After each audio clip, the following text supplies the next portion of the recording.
पंजाब पटवारी के पेपर दे विच खेतीबाड़ी या एग्रीकल्चर के पेपर की कितनी इंपॉर्टेंस है मैनूं तो कोई दसन की जरूरत नहीं। कुल 15 क्वेश्चन थानू उहदे च आउणे ने और 15 क्वेश्चन जिहड़े ने this is going to be a deciding factor in this particular paper also. और अज असीं तुहाडे नाल कुछ एक इंपॉर्टेंट क्वेश्चन डिस्कस करन लगे हाँ। एक तरह का ये झलकी है कि इस तरह के क्वेश्चन पेपर दे विच पूछे जा सकते हैं या आ सकते हैं। चलो मैं तुहाडे नाल कुछ क्वेश्चन जिहड़े ने अज डिस्कस करदा खेतीबाड़ी बारे। और पहला क्वेश्चन जिहड़ा तुहाडे कोल दैट इज़ कि which crop is soon after puddling. तो जो आप ये गल करते हैं तो देखो सानू दो चीज़ां पता होनी चाहिए ने। एक तो सानू क्रॉप्स बारे पता होना चाहिए कि किहड़ी क्रॉप हैगी है, उहदी की क्वालिटी है। फिर सानू पडलिंग बारे भी पता होना चाहिए। इसे करके ना सो इहदा जवाब की होएगा?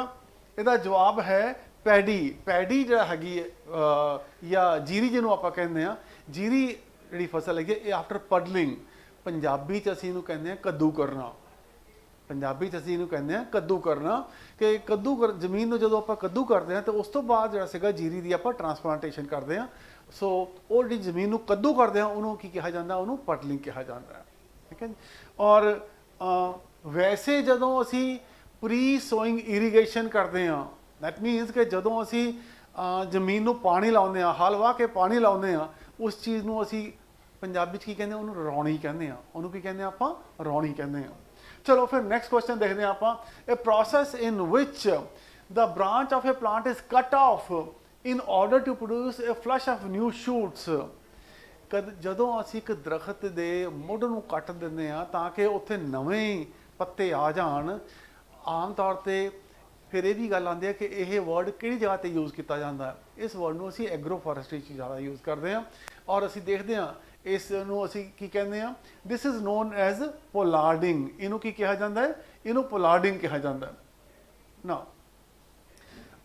पोलार्डिंग की होंदी है? पोलार्डिंग जिहड़ी होंदी है कि एक लेटस से एक दरखत है, ठीक है ना, जदों असीं उहनूं तकरीबन 6 फुट तो उपर कट दिंदे आ और दैट मीनस कि उत्थे फिर बाद दे विच होर नवीं शूट्स आ जान, इस प्रोसैस नूं जिहड़ा सीगा असीं की कहंदे पोलार्डिंग कहंदे आ। और जे असीं इहनूं इत्थों नीचे तो कट दईए उस चीज़ नूं की कहंदे आ, उहनूं हेजलिंग कहा जाता है। ठीक है। सो ये चीज़ां कुछ पता होनी चाहिए थानूं। और जिनिंग आई थिंक थानूं जिनिंग बारे भी पता होना चाहिए। कॉटन जिहड़ी हैगी उहदी जिनिंग की जाती है या रूई पिंजन नूं असीं की कहंदे आ, जिनिंग कहंदे आ।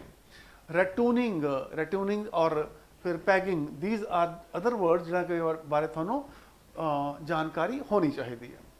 A crop grown for direct sale rather than for livestock feed or crop grown by a farmer primarily for sale to others rather than for his or own use।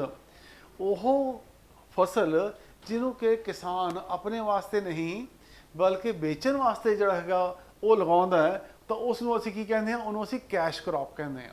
ਠੀਕ ਹੈ। ਆਮ ਤੌਰ ਤੇ ਜਿਵੇਂ ਕਾਟਨ ਹੋ ਗਈ, sugar ਕੇਨ ਹੋ ਗਿਆ, ਇਹਨਾਂ ਨੂੰ ਅਸੀਂ ਕੀ ਕਹਿੰਦੇ ਆ? ਇਹਨਾਂ ਨੂੰ ਕੈਸ਼ ਕ੍ਰੌਪਸ ਕਹਿੰਦੇ ਆ ਕਿਉਂਕਿ ਇਹ ਕਿਸਾਨ ਆਪਣੇ ਵਾਸਤੇ ਨਹੀਂ ਲਾਉਂਦਾ, ਇਹ ਆਮ ਤੌਰ ਜਿਹੜਾ ਸੀਗਾ ਇਹਨੂੰ ਵੇਚਣ ਵਾਸਤੇ ਲਾਉਂਦਾ। ਵੈਸੇ ਤਾਂ ਦੇਖਿਆ ਜਾਵੇ ਅੱਜ ਜੀਰੀ ਤੇ ਕਣਕ ਨੂੰ ਵੀ ਕਿਸਾਨ ਵੇਚਣ ਵਾਸਤੇ ਲਾਉਂਦਾ, ਆਪਣੇ ਵਾਸਤੇ ਰੱਖ ਕੇ ਬਾਕੀ ਵੇਚਣ ਨੂੰ ਲਾ ਦਿੰਦਾ। ਪਰ ਇਹ ਪੁਰਾਣੀਆਂ ਟਰਮਸ ਯੂਜ਼ ਹੁੰਦੀਆਂ ਆ ਰਹੀਆਂ ਨੇ ਕਿ ਜਿਹੜੀ ਪ੍ਰਾਇਮਰੀਲੀ ਫॉर ਸੇਲ ਹੋਵੇ, ठीक है, that is known as a cash crop. Vertical movement of water और downward movement of water from different soil air is called. Now धरती दे उत्ते पानी दी मूवमेंट, ठीक है जी, जिहड़ी हैगी है, ठीक है जी, या अपवर्ड मूवमेंट ऑफ वाटर, इनू की कहा जाता है? इनू परकोलेशन कहा जाता है। इनू की कहा जाता है? दिस इज नोन एज इनू परकोलेशन कहा जाता है ना। परकोलेशन की है जदों पानी जमीन की सतह पर गिरता है तो फिर मिट्टी उन्होंने ऑब्जॉर्व करती है और ऑब्जॉर्व करने तो बाद फिर पानी जो रिस्क नीचे जाना शुरू हो जाता है। और सिमिलरली जो जमीन से नीचे पानी होवे तो वह फिर कैपिलरी एक्शन के नाल पानी ऊपर आना, this is known as percolation. इस प्रोसैस को कहा जाता है। फिर तुहानूं इनफिल्ट्रेशन तो लीचिंग तो रन ऑफ, यह टर्म्स जदों आपां पढ़ते हैं खेतीबाड़ी दे विच तो इन्हां बारे भी सानूं पता होना चाहिए। Murrah is a breed of buffalo, cow, goat and camel. Murrah जिहड़ी ब्रीड हैगी है, आई थिंक जिहड़े भी पिंडां तो हैगे ने उन्हां नूं तां वैसे पता ही होगा। Murrah is a breed of buffalo. It's a buffalo breed. Kandi soil is prevalent in which area? जी कांडी सॉइल है, ठीक है, कांडी का एरिया असी कहते हैं, वो किहड़ा जिहड़ा सीगा जिला या किहड़ा एरिया है कांडी सॉइल उत्थे ज़्यादा होंदी है? अंबरसर, फिरोजपुर, मानसा ते पठानकोट। ये दिस इज इन पठानकोट का एरिया है, उत्थे ये कांडी का एरिया कहा जाता है। कांडी का एरिया बेसिकली जिथे पहाड़ों दी ढलाना होन और उत्थे चो होन, ऐसे एरिया में उसे की कहते हैं? कांडी एरिया कह देंगे। Infiltration rate is relatively higher in which soil? Infiltration rate, infiltration का मतलब की होया कि पानी उहदे चो समा के चला जाता है। सो वो किहड़ियां मिट्टियां दे विच ज़्यादा होंदा, इनफिल्ट्रेशन ज़्यादा हो जाती है। सो असी देखते हैं कि this is in Sandy soil they which infiltration ज़्यादा हो जाती है। क्यों? क्योंकि जिहड़े सैंड सॉइल पार्टिकल्स होंदे ने, they are not able to absorb the water, वो पानी को अब्जॉर्ब नहीं कर सकते, और उन्हां दे विचों जिहड़ा पानी हैगा वो इनफिल्ट्रेट होके वो नीचे नूं वग जाता है, ठीक है। सो दैट उसनूं असी सैंडी सॉइल दे विच जिहड़ी पानी की इनफिल्ट्रेशन ज़्यादा हो जाती है, और जदों पानी जमीन च नीचे नूं वग जाए नीचे नूं, तो उस प्रोसैस नूं असी लीचिंग भी कहते हैं। Loose smut is deadly disease of which crop? Loose smut जिहड़ी हैगी है बीमारी हैगी है, एक किहड़ी फसल की बीमारी है? ठीक है, तुसीं देखोगे ये कनक की बीमारी जिहड़ी हैगी है लूज स्मट, ये कनक की बीमारी है। सो सानू बीमारियां बारे भी पता होना चाहिए कि वीट की बीमारियां किहड़ियां ने, पैडी की बीमारियां किहड़ियां ने, अपना कमाद ते कपाह दी बीमारियां किहड़ियां बीमारियां ने, मोटिया मोटिया बीमारियां पता होना चाहिए। आप बहुत बरीकियां दे विच नहीं जाना, क्योंकि तुसीं कोई BSc एग्रीकल्चर का पेपर नहीं दे रहे, तुसीं सिर्फ एक रिक्रूटमेंट एग्जाम दे रहे हो जिथे तुहानू एग्रीकल्चर की प्राइमरी नॉलेज होनी उन्होंने मंगी है। वैसे तो मैं फिर कहा नायब तहसीलदार वास्ते तो इन्होंने एग्रीकल्चर पूछी नहीं, जी कि हायर पोस्ट है, तो पटवारी वास्ते ये पूछी जाते हैं। नायब तहसीलदार वास्ते जो पेपर हो रहा है, एक पेपर होना है, पटवारी वास्ते दो बार पेपर लिता जा रहा है। समझ तो बाहर कई बार गल्लां हो जांदियां ने, पर की करिए, जी चीज़ हैगी है तो उन्होंने निभाना पैना, कुछ नहीं कर सकते आप।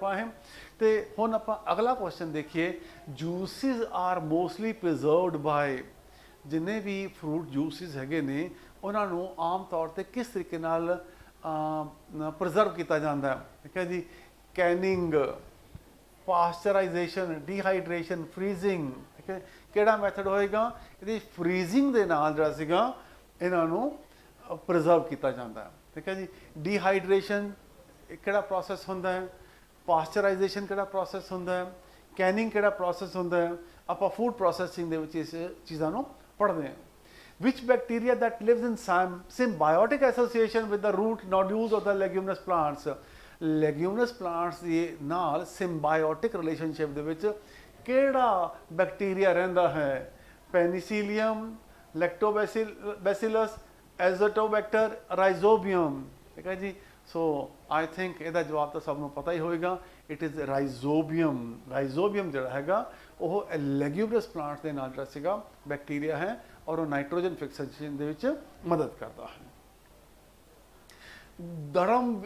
दड़म wheat is also known as, now इसनू दड़म वीट नूं की कहा जाता है? इनू मैकरोनी वीट भी कहा जाता है। It is also known as macaroni wheat भी कहा जाता है। फिर सानू एमर वीट, होल वीट ते मिलट जिहड़ा सीगा उहदे बारे भी थोड़ी इन्फॉर्मेशन और जानकारी होनी चाहिए है। Which soil is found near Indo Gangetic plains? ठीक है जी, इंडो गंजेटिक प्लेन जिहड़े हैगे ने साडे ये गंगा नदी के आले दुआले वाला इलाका हैगा, इन्हां प्लेन्स के आले दुआले किहड़ी मिट्टी है जिहड़ी कि आम तौर पर पाई जाती है? Black soil, red soil, alluvial soil, desert soil. Yes, I think ये बारे तो मैंने कोई दसन की भी जरूरत नहीं, तो यदा जवाब जो है दैट इज़ एल्यूवल सॉइल है। और एल्यूवल सॉइल भी जो असी देखते हैं कि यह दो तरीके की सॉइल होती है, एक खादर तो एक बांगड़। ठीक है, खद्दर तो बांगड़ दो तरीके की यह एल्यूवल सॉइल होती है।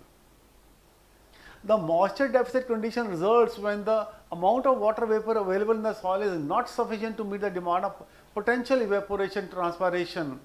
उस चीज़ को की कहा जाता है, ऐसे हालात को की कहा जाता है कि जदों जमीन दे विचों पानी हवा बन के ਵਪਾਸ ਬਣ ਕੇ ਜੈਸੇ ਇਵੈਪੋਰੇਟ ਹੋ ਜਾਏ ਪਰ ਉੱਪਰੋਂ ਉਹਨੂੰ ਓਨਾ ਪਾਣੀ ਨਾ ਮਿਲੇ, ਠੀਕ ਹੈ ਜੀ। ਸੋ ਐਸੇ ਚੀਜ਼ ਨੂੰ ਕੀ ਕਿਹਾ ਜਾਂਦਾ, ਸੋਕਾ ਕਿਹਾ ਜਾਂਦਾ ਹੈ, ਜਾਂ ਅਸੀਂ ਉਹਨੂੰ ਅੰਗਰੇਜ਼ੀ 'ਚ ਡਰਾਊਟ ਕਹਿ ਦਿੰਦੇ ਹਾਂ, ਠੀਕ ਹੈ ਜੀ। So it is known as drought. First entry of water from the upper layer of soil is known as, ਜਿਹੜਾ ਪਹਿਲਾ ਪਾਣੀ ਜ਼ਮੀਨ ਦੇ ਉੱਤੇ ਪੈਂਦਾ ਹੈ ਤੇ ਜ਼ਮੀਨ ਦੇ ਵਿੱਚ ਜਾਂਦਾ ਹੈ, ਉਸ ਚੀਜ਼ ਨੂੰ ਕੀ ਕਿਹਾ ਜਾਂਦਾ ਹੈ, it is known as infiltration. This is known as infiltration. Infiltration ਕੀ ਹੁੰਦਾ, ਅਸੀਂ ਕਹਿੰਦੇ ਹਾਂ ਜੀ ਕਿ ਪਾਕਿਸਤਾਨ ਦੇ ਜਿਹੜੇ ਸੀਗੇ ਟੈਰਰਿਸਟ ਉਹ ਇਨਫਿਲਟ੍ਰੇਟ ਕਰ ਗਏ, ਠੀਕ ਹੈ ਜੀ। ਇਨਫਿਲਟ੍ਰੇਸ਼ਨ ਕੀ ਹੈ ਕਿ ਜ਼ਬਰਦਸਤੀ ਅੰਦਰ ਵੜ ਗਏ। So that is known as infiltration, ਕਿ ਜਦੋਂ ਮੌਕਾ ਮਿਲਿਆ ਉਹ ਅੰਦਰ ਵੜ ਗਏ। ਸੋ ਇਨਫਿਲਟ੍ਰੇਸ਼ਨ ਇਜ਼ ਗੈਟਿੰਗ ਇਨਟੂ, ਠੀਕ ਹੈ, ਈਵਨ ਵਿਦਾਊਟ ਪਰਮਿਸ਼ਨ। ਸੋ ਜ਼ਮੀਨ ਦੇ ਉੱਤੇ ਜਿਹੜਾ ਪਾਣੀ ਖੜਾ ਹੋਵੇ ਉਹ ਜ਼ਮੀਨ 'ਚ ਚਲਾ ਜਾਏ ਤਾਂ ਉਸ ਪ੍ਰੋਸੈਸ ਨੂੰ ਕੀ ਕਿਹਾ ਜਾਂਦਾ, ਉਹਨੂੰ ਇਨਫਿਲਟ੍ਰੇਸ਼ਨ ਕਿਹਾ ਜਾਂਦਾ। ਔਰ ਉਹ ਦੈਟ ਮੀਨ ਜਿਵੇਂ ਬਾਰਡਰ ਦੇ ਉੱਤੇ ਜੇ ਅਸੀਂ ਗੱਲ ਕਰਦੇ ਕਿ ਕੁਝ ਵੜ ਗਏ, ਲੋਕੀ ਵੜ ਗਏ, ਸਿਮਿਲਰਲੀ ਜ਼ਮੀਨ ਦੀ ਉੱਪਰਲੀ ਸਤਹ ਤੋਂ ਜਿਹੜਾ ਪਾਣੀ ਜ਼ਮੀਨ ਦੇ ਵਿੱਚ ਚਲਾ ਜਾਂਦਾ, ਉਸ ਪ੍ਰੋਸੈਸ ਨੂੰ ਕੀ ਕਿਹਾ ਜਾਂਦਾ, ਉਹਨੂੰ ਇਨਫਿਲਟ੍ਰੇਸ਼ਨ ਕਿਹਾ ਜਾਂਦਾ ਹੈ, ਠੀਕ ਹੈ। ਫਿਰ ਲੀਚਿੰਗ, ਪਰਕੋਲੇਸ਼ਨ, ਇਹ ਵੀ ਤੁਹਾਨੂੰ ਪਤਾ ਹੋਣਾ ਚਾਹੀਦਾ। ਸੋ ਇਸ ਤਰੀਕੇ ਨਾਲ ਇਹ 15 ਕੁਐਸਚਨ ਜਿਹੜੇ ਸੀਗੇ ਮੈਂ ਤੁਹਾਡੇ ਨਾਲ ਡਿਸਕਸ ਕੀਤੇ ਨੇ। ਇਸੇ ਤਰੀਕੇ ਦੇ ਕੁਐਸਚਨ ਅਸੀਂ ਉਮੀਦ ਕਰਦੇ ਹਾਂ ਕਿ ਖੇਤੀਬਾੜੀ ਦੇ ਪੇਪਰ ਦੇ ਵਿੱਚ ਤੁਹਾਡੇ ਤੋਂ ਜ਼ਿਆਦਾ ਪੁੱਛੇ ਜਾਣਗੇ, ਠੀਕ ਹੈ। ਸੋ ਇਸ ਤਰੀਕੇ ਨਾਲ ਆਪਣੀ ਤਿਆਰੀ ਕਰੋ ਤਾਂ ਕਿ ਚੰਗੇ ਤਰੀਕੇ ਨਾਲ ਤੁਸੀਂ ਪੇਪਰ ਪਾਸ ਕਰ ਸਕੋ ਔਰ ਆਪਣੇ ਚੰਗੇ ਨੰਬਰ ਤੁਸੀਂ ਲੈ ਸਕੋ। ਸ਼ੁਕਰੀਆ।